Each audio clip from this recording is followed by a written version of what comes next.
Social media पर आप सभी के पास चैनल महालक्ष्मी लाया है फिर खबरों का झरोका आपके पास खबरें 6 सादर जय जिनेंद्र के साथ। शुरुआत करते हैं एक खास बात के साथ। कई बार प्रतिमाओं में कुछ ऐसी कहते हैं ना कशिश होती है, अतिशय होता है, ऐसा उसका चारों तरफ का घेरा बन जाता है, वर्णाएं ऐसी तेज होती हैं कि उसके बारे में कोई चाहकर भी गलत काम नहीं कर पाता है।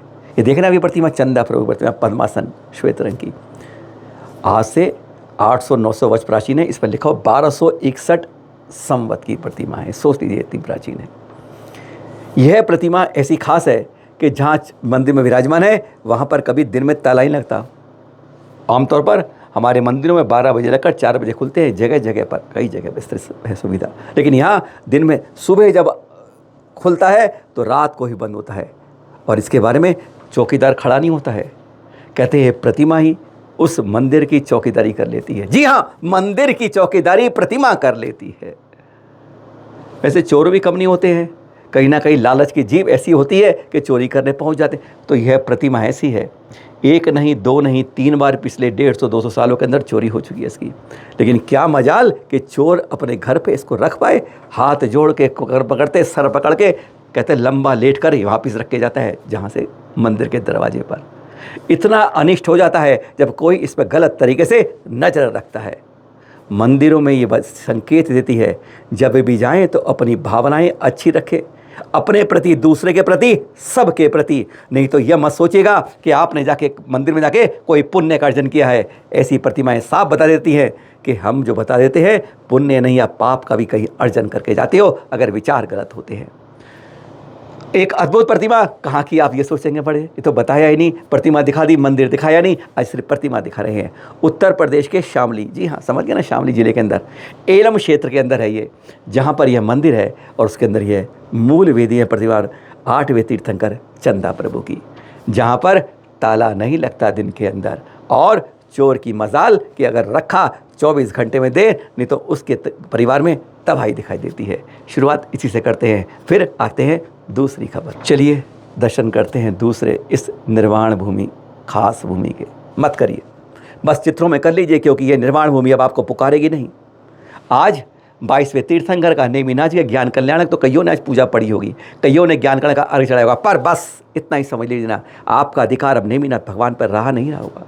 ये साफ कहती है, आपसे नहीं हमसे भी कहती है, दुत्कारती है, हमें लानत देती है कि तुम किस कुल में पैदा होके अपने तीर्थों की रक्षा नहीं कर पाते हो। तुम मेरी भूमि क्या बचाओगे, तुम अपने घर में संरक्षण के रूप में एक जरा सी भी कोशिश नहीं कर पाते हो। क्या कहते हो, गिरनार हमारा निर्माण क्षेत्र है, किताबों में पढ़ के, पूजा में पढ़ के इतनी शुरू हो जाएगी, बस यही तुम्हारी फोटो में चिपकी हुई रह जाएगी। क्योंकि हम आज ज्ञान कल्याणक बनाने से पहले इतने ज्ञान की बात नहीं कर पाते कि 5 मिनटों पर जाके अब कोई अर्घ चढ़ा पाए, बोल नहीं पाए भगवान नेमिनाथ की जय नहीं कर सकते, नमोकार नहीं पढ़ सकते, अरे बैठ के 1 मिनट ध्यान नहीं कर सकते, क्योंकि उससे पहले पीछे डंडा दुत्कारना शुरू, गाली गलौज शुरू हो जाएगा आपके पास। आज कितने शर्म की बात है कि जैन श्रावक जैन तीर्थ पर नाम भगवान का नहीं बोल सकता है। कैसा प्रशासन है, अदालत ने निर्णय दे दिया, उसके बाद भी आज कितने अफसोस का समय है कि इतनी बड़ी सत्ता होने के बाद भी, डेमोक्रेट की बात में भी कहते हैं हम सर्वधर्म की बात करते हैं, विकास की बात करते हैं, सभी के उठने की बात करते हैं, पर अपने भगवान का नाम एक जैन धर्म वाला नहीं ले सकता है।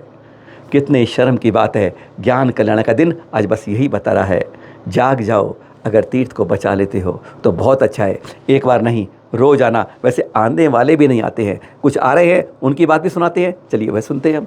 वैसे तो यात्राएं बहुत होती हैं, पर कुछ खास चैनल महालक्ष्मी दिखाता है, कोई कारण होता है, ये दिखा रहे हैं।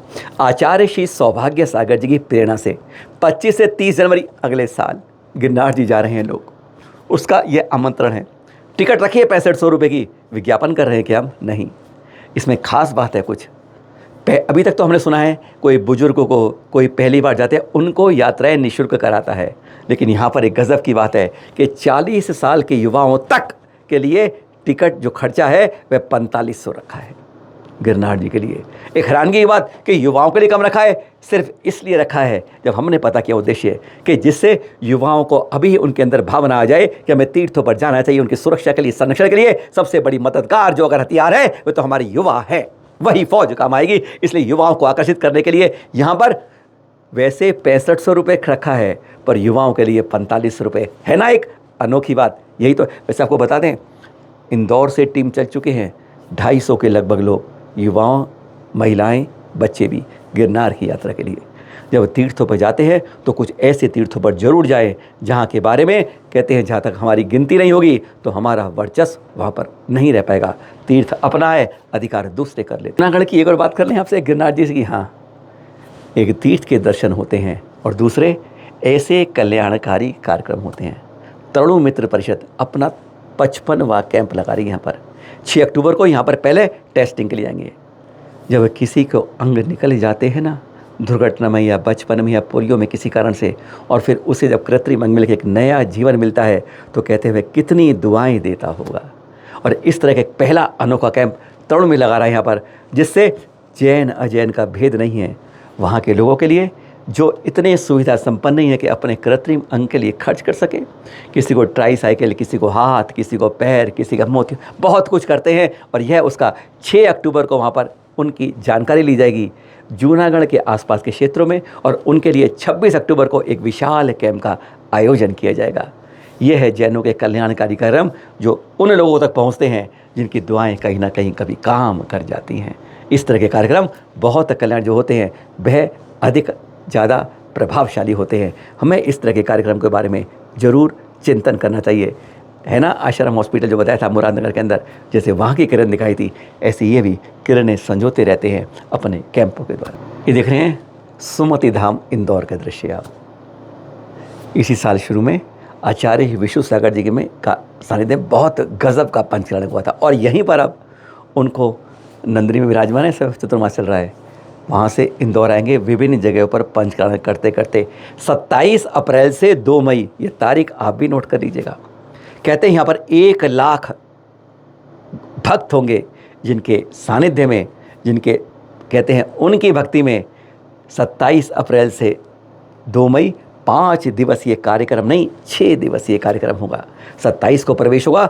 उम्मीद है 550 साधु संत होंगे उनके साथ। इतना बड़ा कार्यक्रम हो रहा है। सुमति धाम में होगा वह 27 को प्रवेश, फिर अक्षय तृतीया आएगी 30 को, और फिर 2 को होगा पट्टाचार्य पद आचार्य श्री विशुद्ध सागर जी को। इसके बारे में और बहुत सरल हैं जिनके द्वारा यह कार्य बनाया गया है, मनीष जी और सपना जी गोधा द्वारा। इस बारे में मनीष जी ने बताया कि इसके लिए अभी से तैयारी कर ली है। उन्होंने बताया कि इसमें स्पेशल रूप से 65 एकड़ के अंदर यह कार्यक्रम होगा। एक ही परिसर में 550 साधुओं को ठहराने की व्यवस्था की गई है।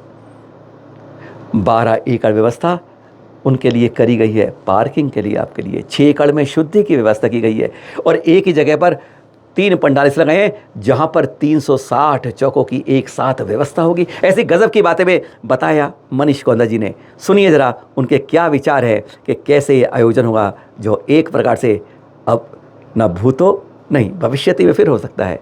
ऐसा कार्यक्रम करने की क्या योजना है, सुनिए जरा मनीष जी से। गुरुदेव का पट्टाचार्य का कार्यक्रम हो रहा है, वो कुल 65 एकड़ में हो रहा है। उसी एकड़ में 12 पंडाल बन रहे हैं, जिसमें से 5 भोजनशालाएं हैं, 3 पंडाल चौके की व्यवस्था है, 2 पंडाल, एक मेन मुख्य पंडाल है और एक छोटा पंडाल भक्ति के लिए। ऐसे मिला के कुल 12 पंडाल वहाँ बनाए जा रहे हैं, और सारे साधुओं की व्यवस्था रुकने की एक ही परिसर के अंदर है, जिसमें एक 50 फ्लैट की एक 1 BHK की मल्टी है, जिसमें 250 साधुओं की रुकने की व्यवस्था है, और एक घर बन रहा है वहीं मेरा बाजू में जहाँ 200 साधुओं की रुकने की व्यवस्था है, और संत सदन है जहाँ 100 साधुओं की रुकने की व्यवस्था है। ऐसे 550 साधुओं की रुकने की व्यवस्था एक ही परिसर में अभी फिलहाल मौजूद है, और अगर बढ़ते भी हैं साधु तो वो सारी व्यवस्थाएं वहां हो जाएगी। उसी परिसर में 3 पंडाल 100 बाय 800 के 3 पंडाल बन रहे हैं, जिसमें एक पंडाल में 120 चौके लग रहे हैं। कुल मिला के 3 पंडाल मिला के 360 चौकों की व्यवस्था वहां की गई है, और पास में ही 12 एकड़ पे एक पार्किंग की व्यवस्था की गई है, 6 एकड़ पे करीब 6 से 6.5 एकड़ पे शुद्धि की व्यवस्था की गई, जो सब परिसर से बिल्कुल लगी हुई है। कहीं भी गर्मी का मौसम है, कहीं भी गुरुदेव को कहीं दूर ना जाना पड़े, सारी व्यवस्था वहीं मौजूद है।